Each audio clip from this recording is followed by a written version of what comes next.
Just a year ago today, Diddy was issued a key to New York City. Now, fast forward that year, he's now been indicted in the very city that once showed him love. As prosecutors say, he now faces years and decades behind bars, giving a whole new meaning to bad boy for life.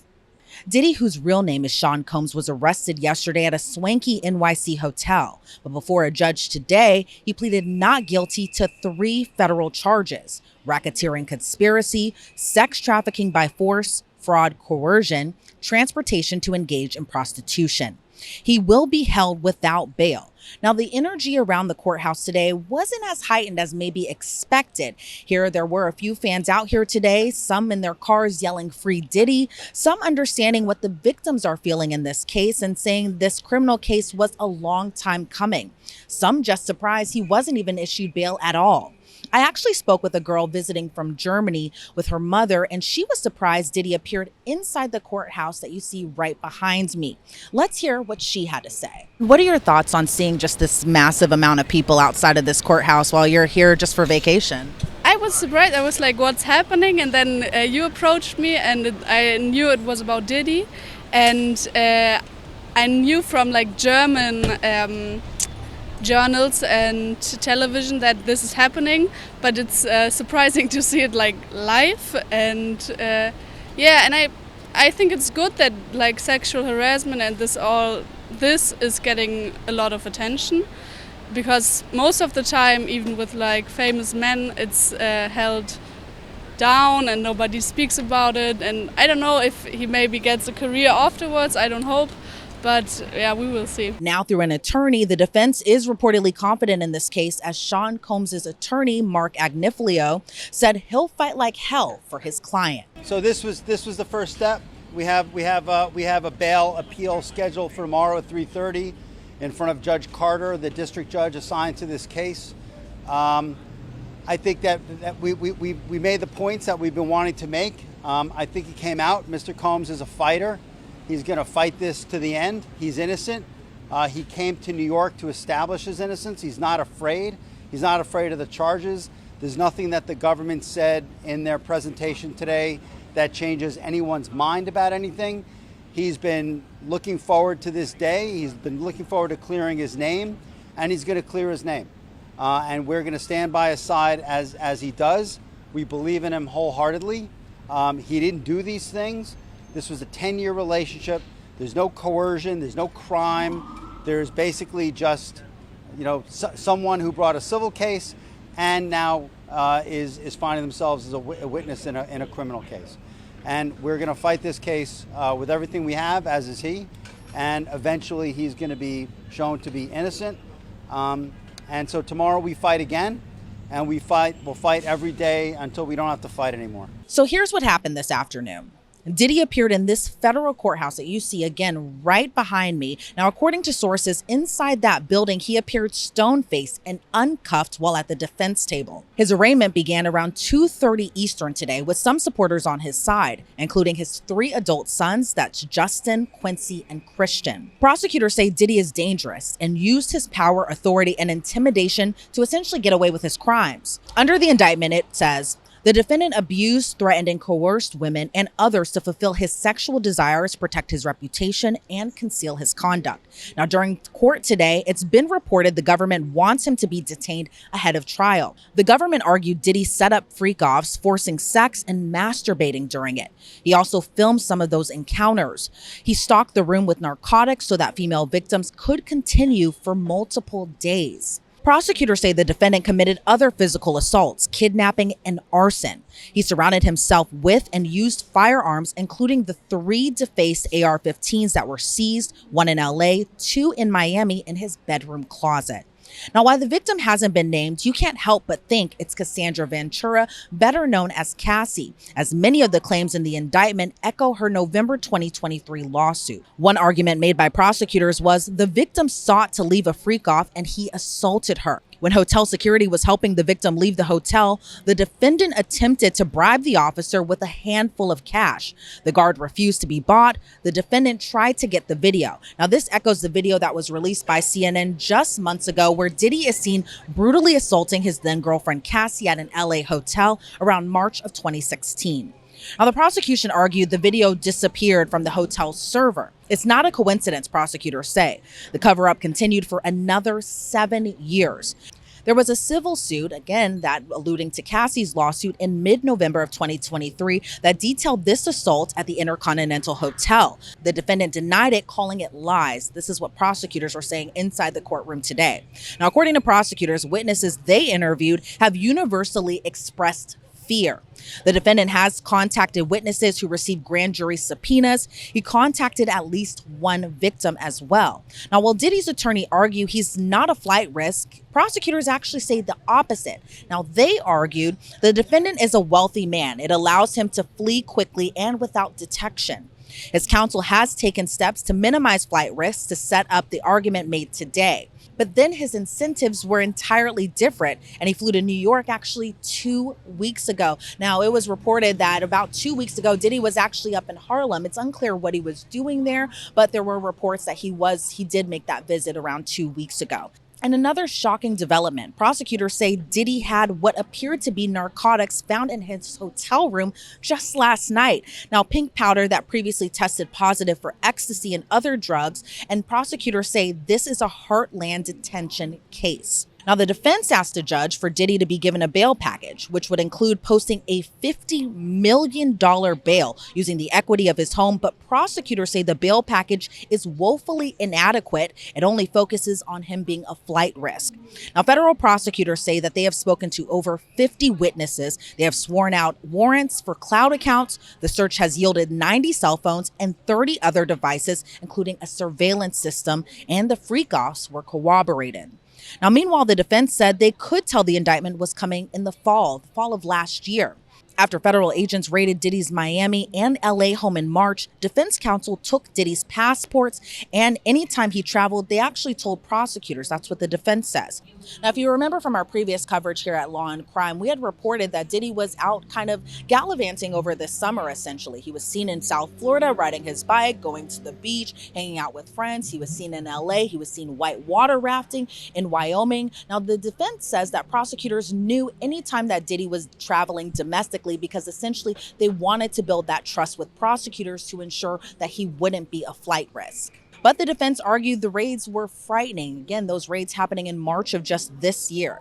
Now, Diddy's attorney, Mark Agnifilo, said that the March 25th raid that happened this year were frightening. He says that lasers were pointed at his children. They were marched out in front of the house with news reporters and helicopters, handcuffed for 2 hours. And again, the children that they're discussing right now is Justin and Christian Combs, who were there and present at Diddy's LA home. And they were completely innocent throughout this all. No criminal charges or anything has come about from that case. And they didn't want the raids or anything like that to happen again. At the time of the raids, his attorneys, his being Diddy's, issued a statement in part saying that the raids against both of his homes, again in LA and Miami, were essentially an overzealous use of military level force.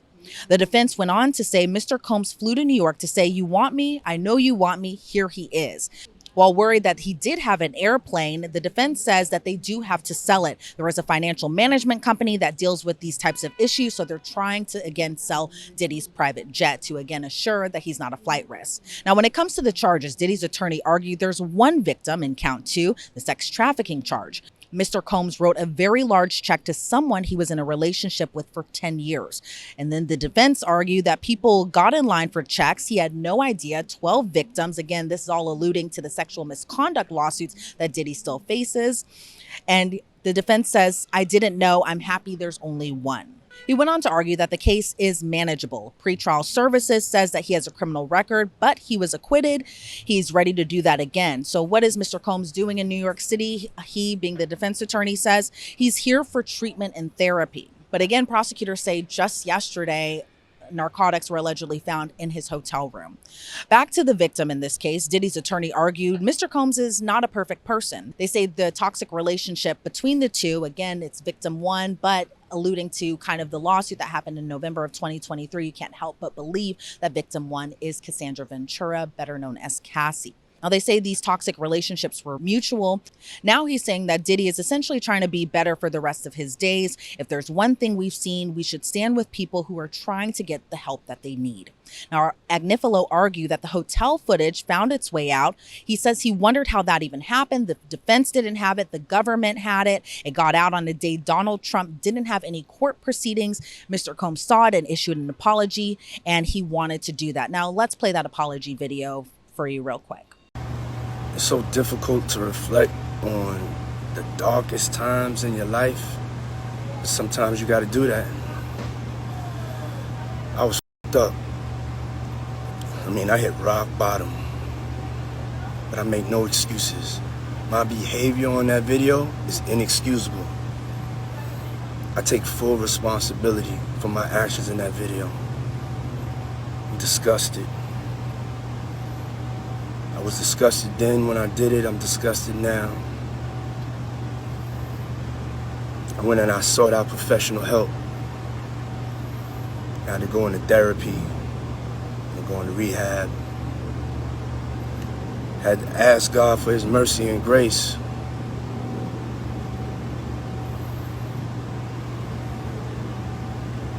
I'm so sorry. But I'm committed to be a better man each and every day. I'm not asking for forgiveness. I'm truly sorry. Now, Diddy's attorney, Mark Agnifilo, argued two people were in that hotel room that day, an issue that Mr. Combs had more than one girlfriend was essentially at the center of the argument that he alleges. Victim one was looking through his phone and saw that, then hit him in the head with a cell phone and took his clothing, so he came out of the hotel room in a towel. And again, while Cassandra Ventura, aka Cassie, wasn't named in the indictment or mentioned in court by name today, you can't help but again wonder, because again, this mirrors the March 2016 brutal assault video that was released on CNN just months ago, as well as mentions some of the allegations that were also in her federal lawsuit against Diddy that again was settled within 1 day of it being filed in federal court. Now, Agnifilo reportedly argued they were in love, but the victim ended up marrying the trainer that Diddy got for her. Agnifilo claims that the two, Diddy and victim one, were cheating on each other, but the defense says that she has 2 kids now with the trainer. Now, according to the defense, victim one called Diddy's lawyer and said that she wanted to write a book.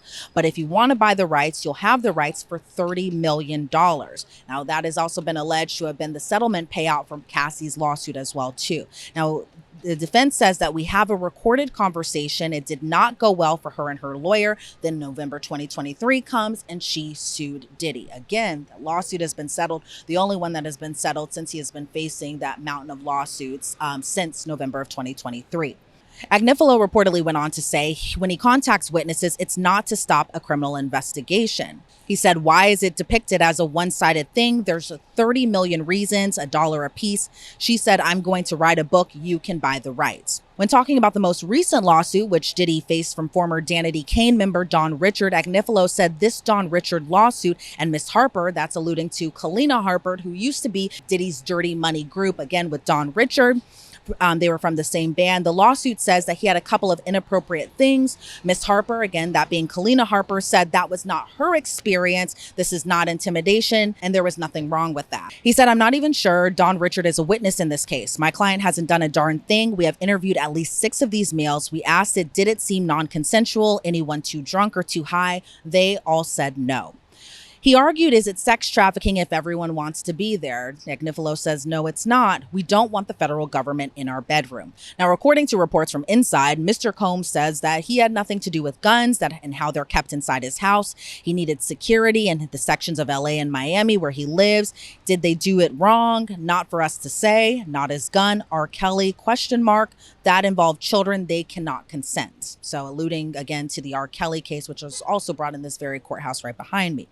Now, the defense argued that they do have a substantial bail package. Some family members were there in the courtroom today. As again, we all saw Justin Combs, Christian Combs, and Quincy in there. The defense says that they do love him, and a $50 million bond secured by a $48 million piece of property, again, that being Diddy's home. And then on August 20th, they paid off $18 million for the mortgage. While the lawyers went back and forth during arguments, the judge would ultimately make that final decision. The judge said in the case, "I find the presumption has not been rebutted."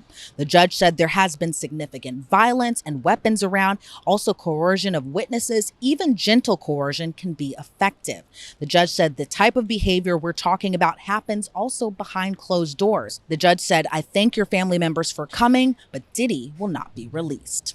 I'm hearing that there will be an appeal for the bail hearing set tomorrow around 3:30 Eastern time, again, in this very courthouse that you see right behind me.